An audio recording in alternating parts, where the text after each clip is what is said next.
Yung panahon ng pandemic, mas maraming Pilipino ang nagkasakit dahil sa tinatawag nating relief goods. Dahil ang mga pinamibigay, noodles, sardinas na hindi natin alam kung saan ginawa, bigas na hindi mo alam kung bakit gano'n ang amoy. Mas mabuti pa yung bigas namin dati sa kulungan, mas mabango pa.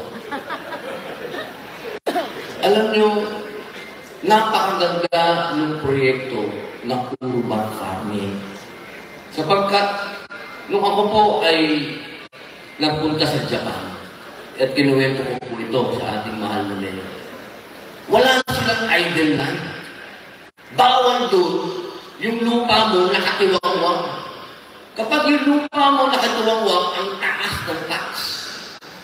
Buti na lang, meron kayong isang mayora at meron tayong isang undersecretary na naiintindihan na ang farming, yan ang buhay ng mga Pilipino. At yan ang dapat isagawa natin. Kaya kung kanina, ang sabi ko, Mayora, pwede bang pakibigyan mo ako ng kopya ng ordinansa na ito at gagawin natin panukalang batas.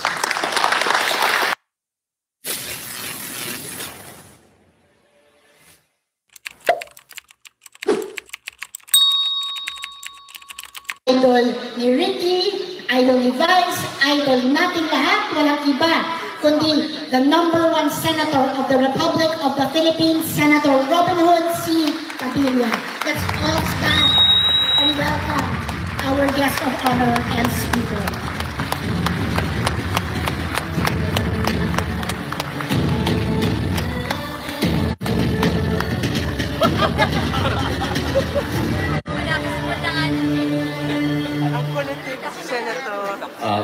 Maupo po tayo. Maraming salamat po. A'udhu billahi minash shaitanir rajim. Bismillahirrahmanirrahim. Alhamdulillahi rabbil alamin. Bismillahi wassalatu wassalamu ala rasulillahi. Asyhadu an la ilaha illallah, asyhadu anna Muhammadar Rasulullah. Assalamualaikum warahmatullahi wabarakatuh. Isang pagbati po ng kapayapaan, awa at gantimpala ng nag-iisang Diyos sa inyong lahat. Maging Muslim man po, Kristiyano, Hudyo, Katutubo, isa lamang po ang Panginoon nating tagapaglikha. Kaya tayo pong lahat ay magkakapatid. At ako po ay buong pusong nagpapasalamat sa introduction ng aking paboritong mayor.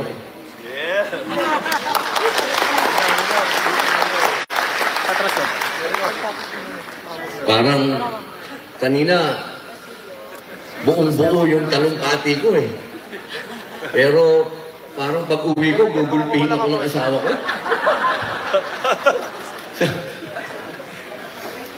Maraming mga sikretong inilihim ko ang lumabas ngayong galing ito. Alam niyo po, totoo po yung sinabi ni Mayora. Hindi po yung tungkol doon sa babae. Yung tungkol po sa pagmamahal ko sa Quezon City. Ako po, katunayan, ako po'y, nung ako'y lumipat, siyempre ho, alam niya na, napikot ako ng asawa ko. Pinilipat niya ako doon sa lugar niya, nalungkot ako. Sabi ko, gusto ko sa Quezon City ako kasi dyan yung bahay namin eh. Sabi niya, di, bahala ka, pero outside ako lambu ka. Sabi ko, hindi sige, sasama muna ako sa iyo, pero hindi ko po iniwan kailanman ang bahay ko sa Quezon City. Katunayan, ginawa ko na po siyang museo para isa po itong maging parang tourist attraction. Yung pong lumang bahay namin doon, kasi ito po ay parang Filipino-Chinese tuloy. Kaya napagbibintangan akong Chinese. Filipino-Spanish po siya dahil kami po ay, ang akin pong dugo ay may dugong Espanyol. Kaya po yung aming tahanan, kapag nabisita niyo po, siya po ay bahay na bato ang tawag. Nire-restore po namin ito para balang araw, ito pong ating syudad ng Quezon City, kung meron po silang gustong makita kung ano yung kultura ng iniwan sa atin ng ating pagka-Filipino, Spanish, makikita po nila yan sa Quezon City. Kaya isang araw po, iimbitahin ko po kayo kapag natapos na po yung aming restoration para makita niyo po na isang araw magiging kayamanan ng aming barangay at magiging kayamanan ng Quezon City ang Museo de Padilla. Ngayon naman po, alam niyo, noong panahon ng pandemic, doon ko na ipakita kay Mayora na solid ako sa kanya. Napakadami po noong panahon na yun, alam naman natin lahat na biktima ng masama at maruming politika ang ating magaling na mayor. Alam niyo po, mapapatunayan po yan ng aking kaibigan na si Miss Pia Morato, na kaming dalawa nakikipag-away sa social media at pinagtatanggol namin si Mayora. Kami po, kaming dalawa, partner ko yan. Kung makipag-away kami, di ba? Umaabot na sa patapakan na talaga eh. Kung gusto mo, sutukan na lang tayo eh. Umabot tutol. Sapagkat naniniwala po ako na yung inyong Mayora may puso, matapang, magaling, at higit sa lahat, hindi malamon.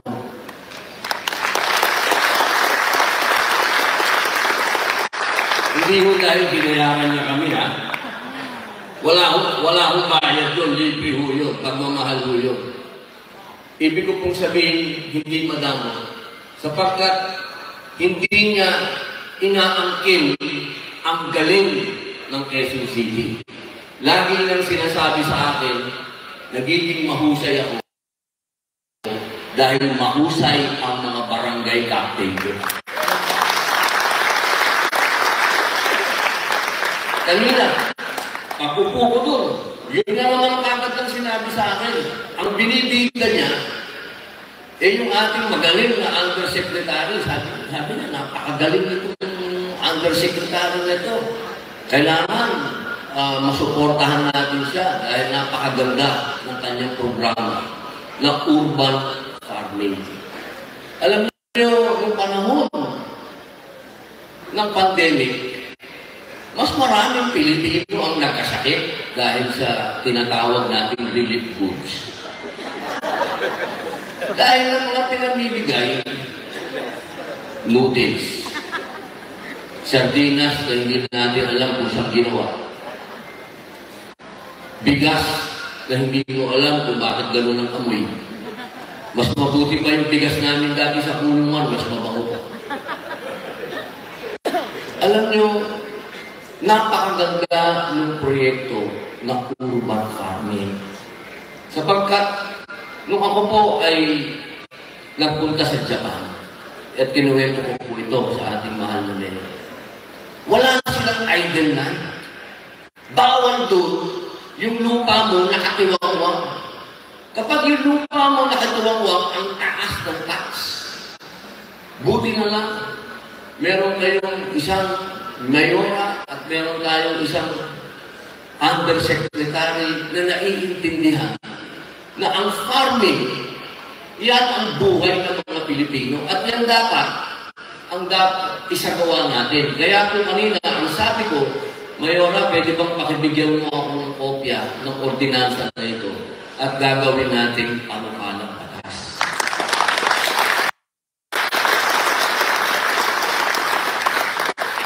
Hindi naman po siguro kabigla-bigla dahil kapag tinignan nyo naman, lahat ng mga kinukuha ng mga nagiging DILG secretary ay nakatiga Quezon City. Anong ibig sabihin mo? Magagaling ang mga tiga Quezon City. Isipin nyo, mga mayor din yun ng ibang lugar, pero kumukuha sa Quezon City, pinipirata yung mga magagaling dito. ibig sabihin nun, sir, ibig sabihin nun, future senator ka. Sa totoo lang, sir, isa yan. Kung mapapakinggan niyo po ako, lagi kong sinasabi, wala po akong, huwag niyo pong isipin na ako ay galit o may tampo o hindi ko mahal ang mga kasama kong senador. Mahal ko po lahat yan. At sila ay magagaling, matatalino, sila ay mga teacher ko. Saludo po ako sa kanila. Pero, napapagod na po ako sa paulit-ulit. Ang nangyayari po sa atin, sabi nga sa English, we keep on recycling our national leaders. Paulit-ulit. Humihingi tayo. Humihingi tayo lagi ng pagbabago. Gusto natin ng pagbabago. Pero wala namang nagbago sa mga binoto natin.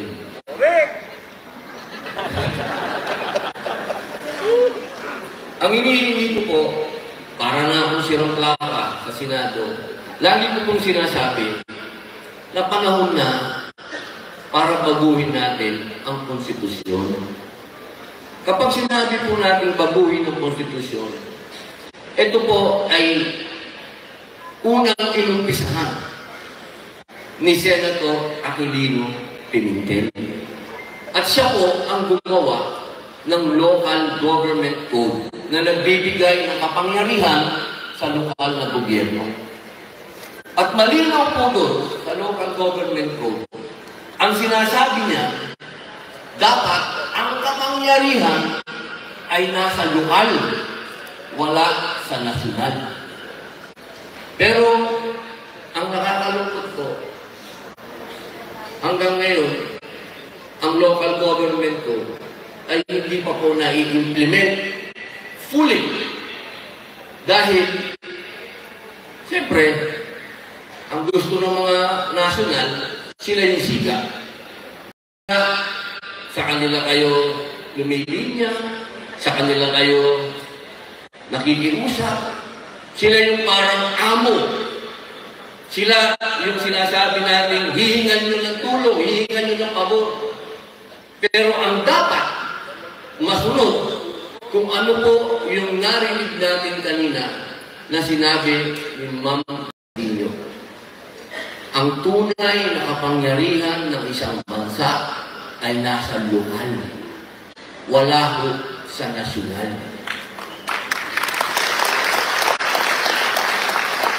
Kaya po sana,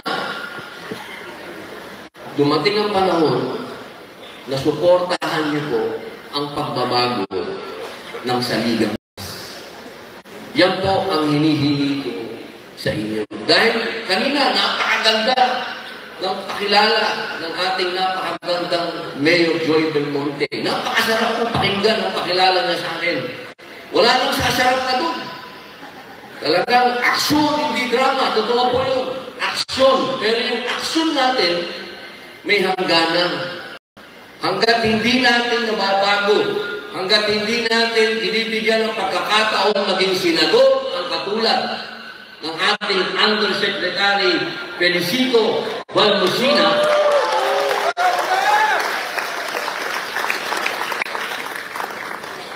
alam na nangyayari sa Pilipinas, paulit-ulit na lang.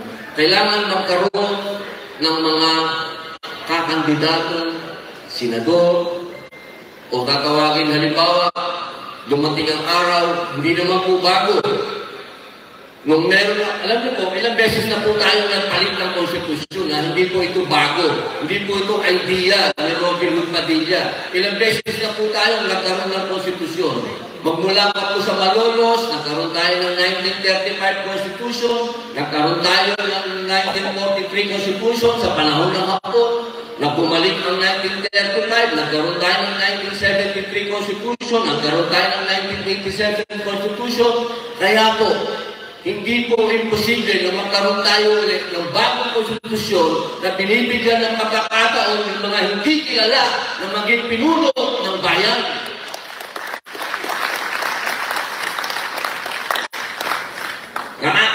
na rin po ang politika ng Pilipinas. Nakakasawa na. Gusto natin ng pagbabago, okay. Pero meron tayong magagaling na alam ko, sabi kanina ni Mr. Pincito, Robin, paano ba natin matatapos ang korupsyon? Naku, patay tayo dyan. Paano Espanyol ng korupsyon na yan? Nilangan na natin yan eh. Pero isa lang po ang paraan. Paiksiin natin ang sistema ng gobyerno. Sa ngayon po kasi, dalawa ang house. Meron po tayong tinatawag na lower house at meron po tayong tinatawag na upper house. Yan po yung mga congressman at meron po tayong mga senador. Bakit hindi po natin ibalik yung katulad noong 1973 Constitution na isa lang ang house at yun po ang tinatawag na unicameral. Kapag naging unicameral po tayo, ibig sabihin, bawas ang korupsyon, sir. Ibig sabihin, iiksi.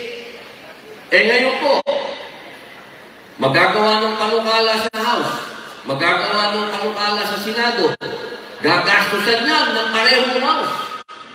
Pagdating doon sa third reading, nag-bicameral. Pagdating sa Presidente, ibibito. Ginastos na yun, napakalaki. Hindi po kagaya, kapag tayo naging unicameral na, wala na pong pagka-bito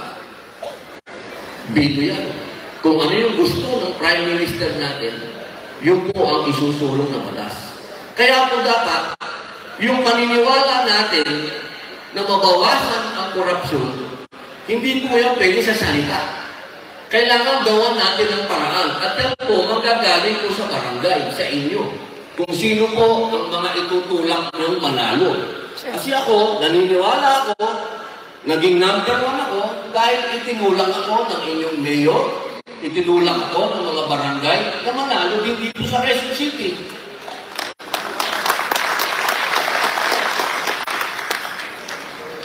Asensya na po kayo ha, kasi baka isipin nyo, parang may, ano nangyari dito kay Robin Padilla, parang gusto na yata matapos ang mga senador.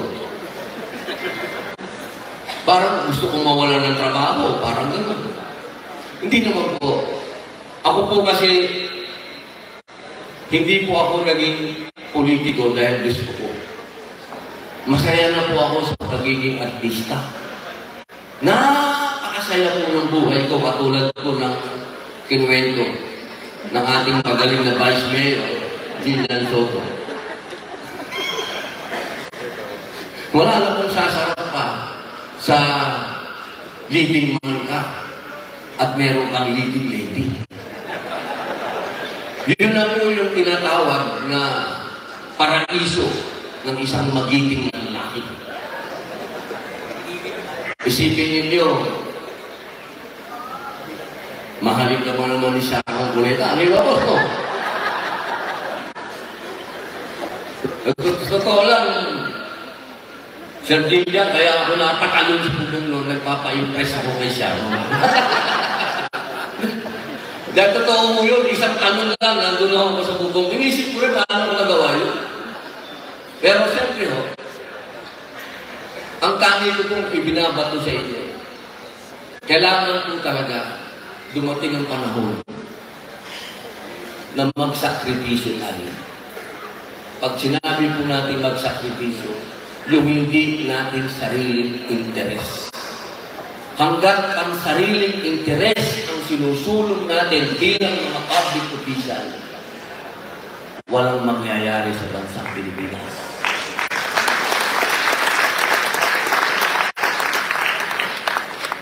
Bilang panghuli, dahil sabi nila, sumisenyas na yung tao ko, parang 5 minutes lang, pero.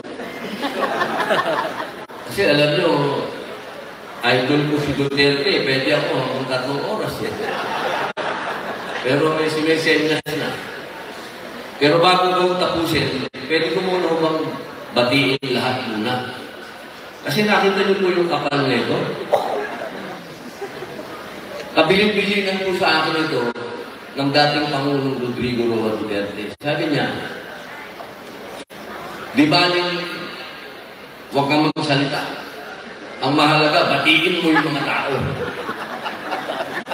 Sumobra na ako kung dami ng sinalita. Babatiin ko muna po ang dapat nating pasalamatan. Una po ang ating magaling na Mayora, Joy Belmonte. You're my idol. At ang inyo pong tatay, at ang tatay ko po yung matalik na magkaibigan. Ako, kaya pwede po tayo maging magkaibigan.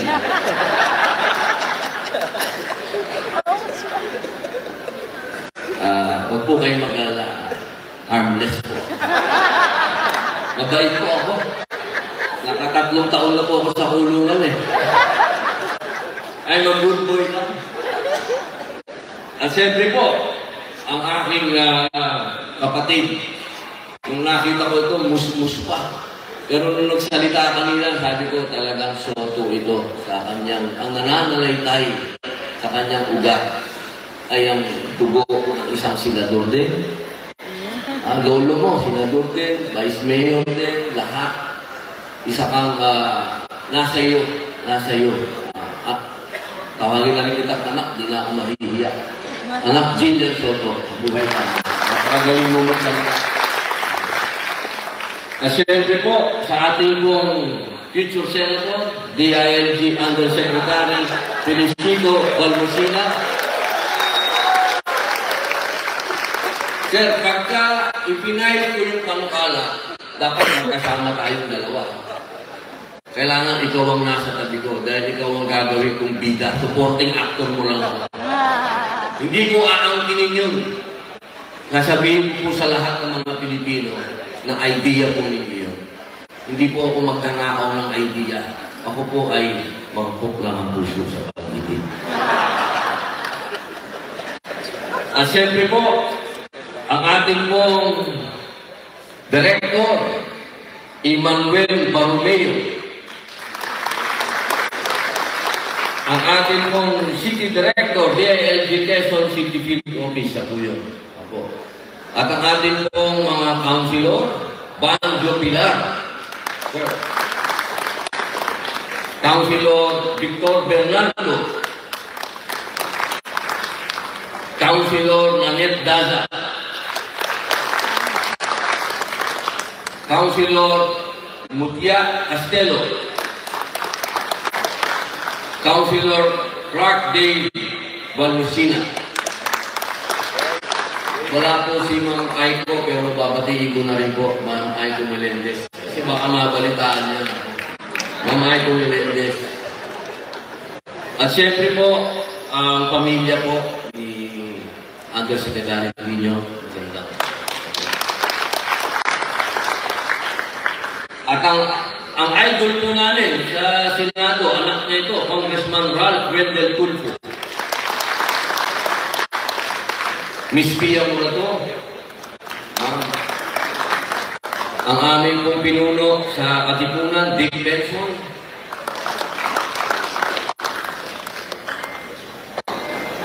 Ito na po yung mahaba. Pasensya na po kayo. Kapal. Pero isa-isa ko po ng mabilis.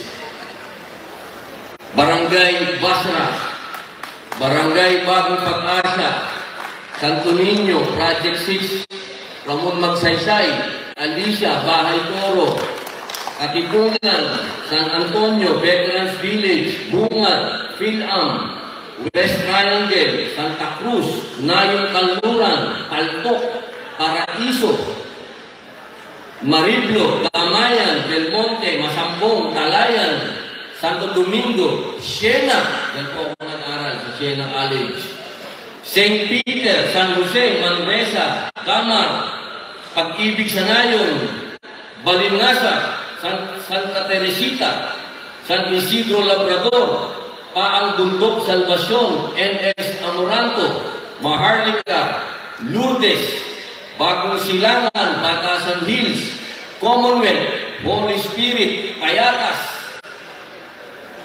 Pasensya na po. Wala po akong magagawa. Kailangan ko pong gawin ito. Dahil malaki pong boto na ako sa mga barangay nito. Nakakaya naman po hindi ako magpasalamat. Sabi nga po kanina ni Undersecretary, winasak natin ang boto. Kaya sir, kailangan ko po. Patawarin niyo po, konti lang po ito. Silangan, Socorro, E. Rodriguez, West Camias, East Camias, Quirino 2A, Quirino 2B, Quirino 2C, Quirino 3A, Claro, Quirino 3B, Duyan, Amihan, Matandang Balara, Pansol, Loyola Hip. Tama po ba? Matandang Balara? Okay, masabihan ko ng matanda. Isiguraduhin nyo. Loyola Heights, San Roque, Mangga, Masagana, Villa Maria Clara, Bayanihan, Camp Aguinaldo, White Plains, Libis, Ugong Norte, Bagong Bayan, Blue Ridge A, Blue Ridge B, St. Ignatius, Milagrosa, Escopa 1, Escopa 2, Escopa 3, Escopa 4, Marilag, Bagong Buhay, Tagumpay, Gigino, Zubel, Sacred Heart, Laging Handa, Obrero, Alinsahan, Rojas, marami akong naging girlfriend doon. Ako sa may Rojas District ito, di ba? Marami akong minahal doon.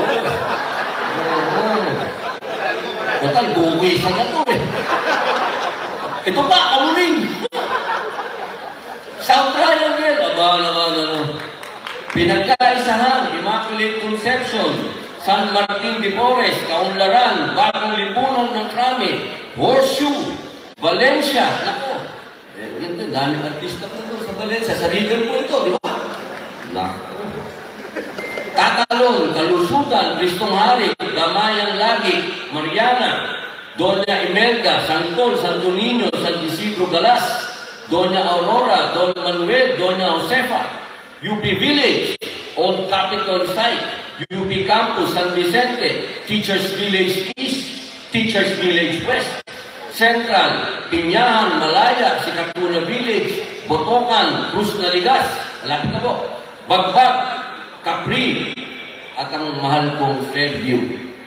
Greater Lagro, Gulod, Kaligayahan, Nagkaisang Nayon, North Fairview, Novaliches proper, Pasong Putik proper, San Agustin, San Bartolome, Santa Lucia, Santa Monica, Apolonio Samson, Baisa, Balumbato, Kulyat, New Era, Pasong Tamo. Napakalaki po ng nakuha kong boto sa New Era. Maraming salamat po. Sa Handaan, sa Uyo, Talipapa, Tandarsora, Unang Sigaw. Yun po. Bilang panghuli, ayoko na pupunin masyado ang inyong oras. Mga mahal kong may nakalimutan. O talaga, nawala tuloy yung momentum eh. Majority Floor Leader, Councilor Duray de la Mente. Pasensya ka na. Majority Floor Leader. Baka hindi ako ma-schedule nito. Pasensya ka na mga. Pero sa huli daw, yung daw ang pinaka-sweet. Bilang panghuli, mga mahal kong barangay captain. Alam niyo po, ang bayan natin, kung tutuusin.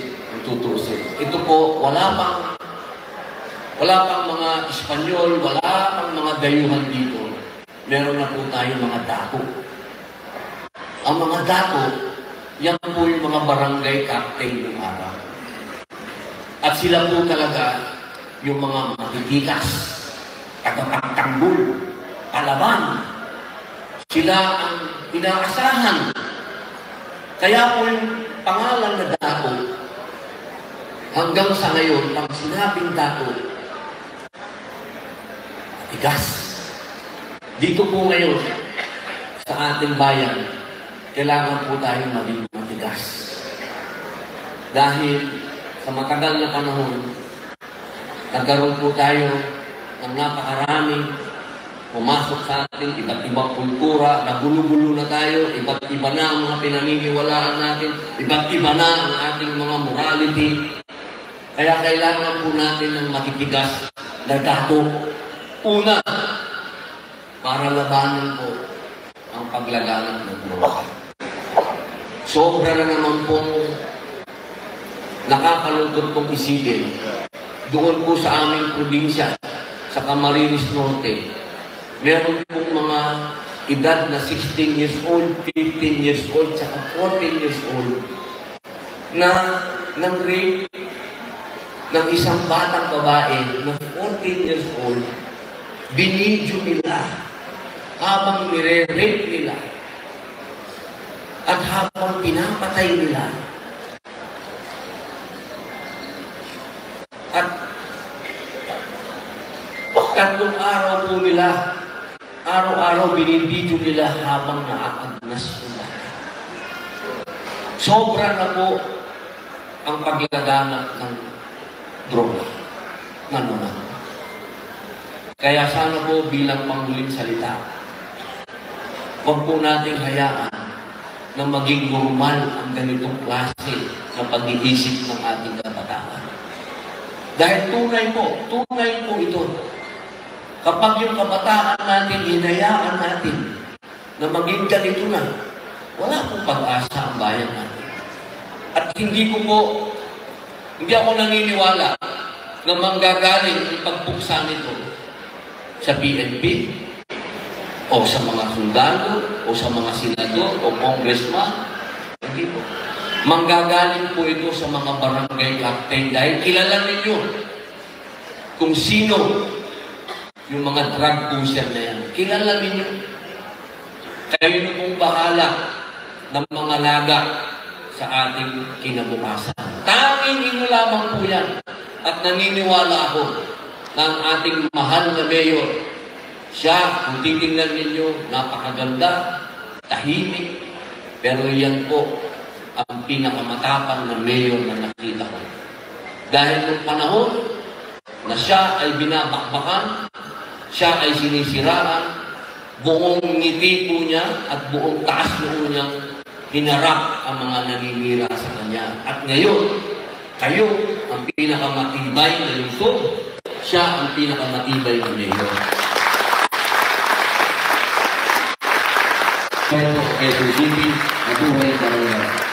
Once again, Senator Robin Hood Ferdinand Padilla.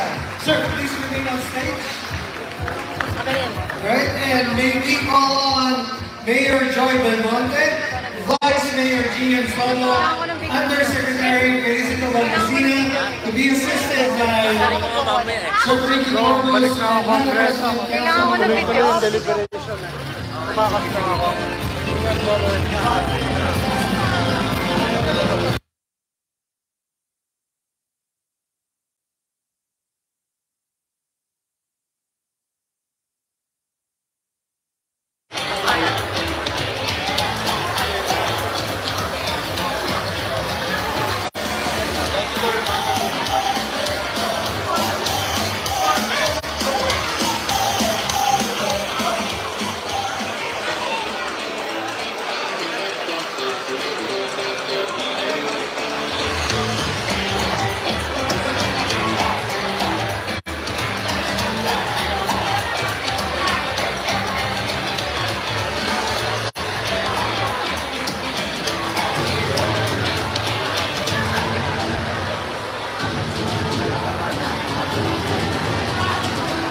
Sir, pa-picture ah.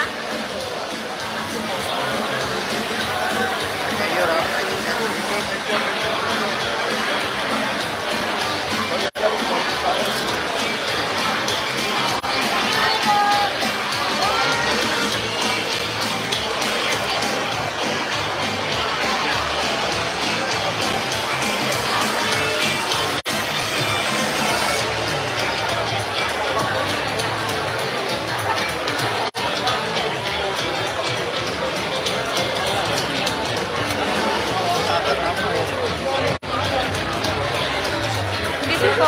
Excuse me. Bait.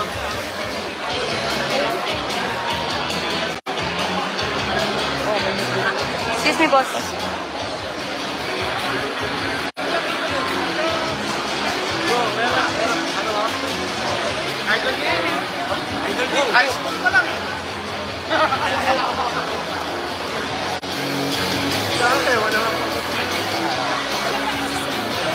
Agak, balik agak.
May I request everyone to please be seated while we wait for the arrival of our Honorable City Mayor.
Balik tayo, bes. Bes, balik tayo, bes. Pasok mo ako dito, sa kalan mo. While we wait for the arrival of our City Mayor, Joy Belmont.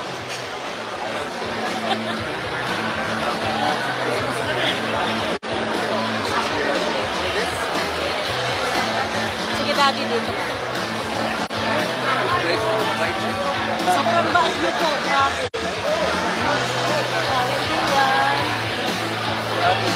Thank you. Super bait. Ayan na, daddy.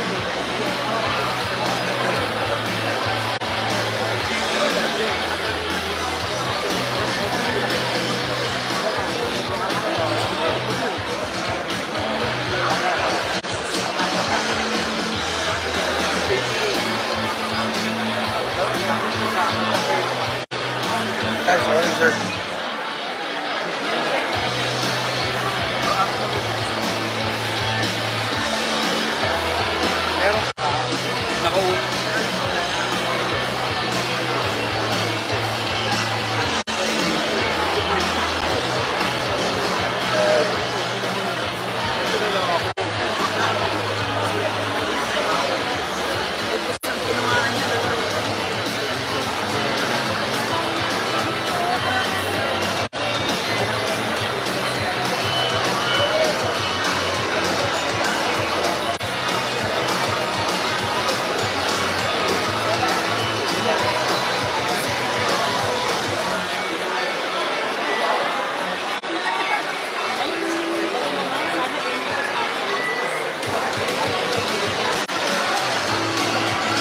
Mod, yari. Everyone, please settle down while we wait for the Honorable City Mayor. Gary. Second floor lang, pagpasok mo kaliwa. Please settle down. Ito lang naman yung second floor eh. And we would like to acknowledge the arrival of our Honorable City Mayor, Joy Belmonte. Sorry po. Mayor.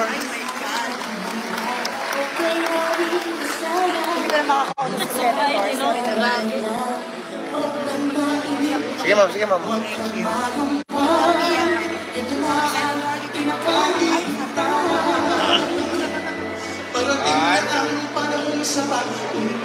Salamat po.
Nagkanak mo na yung camera namin. First time ko si Luke.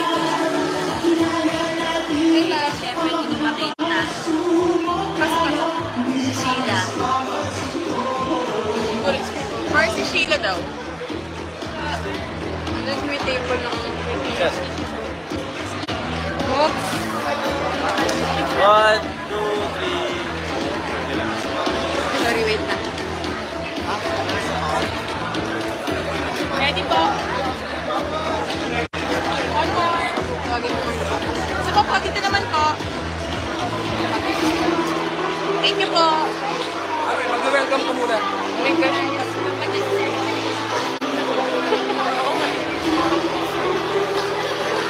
Ano ang problema ko ngayon?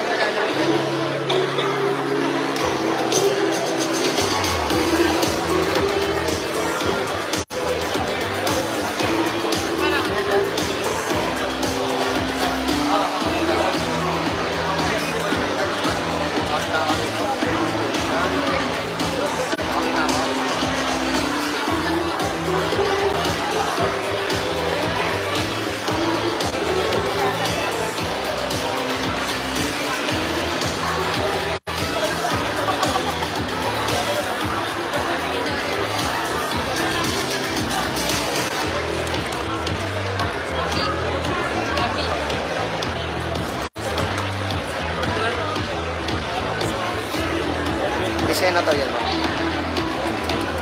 Senator. May senator yan. Hey Jeremy, how's the night treating you? You're rocking that look tonight, my friend. And speaking of looks, everyone's absolutely killing it in their lovely dresses and dapper suits. It's like a parade of style out here. Aren't you all excited? Tonight's the night. We get to honor and recognize all those fantastic barangays that made Quezon City shine. Let's get ready for a night of well-deserved recognition and celebration. So hanggang dito lang tayo mga tol.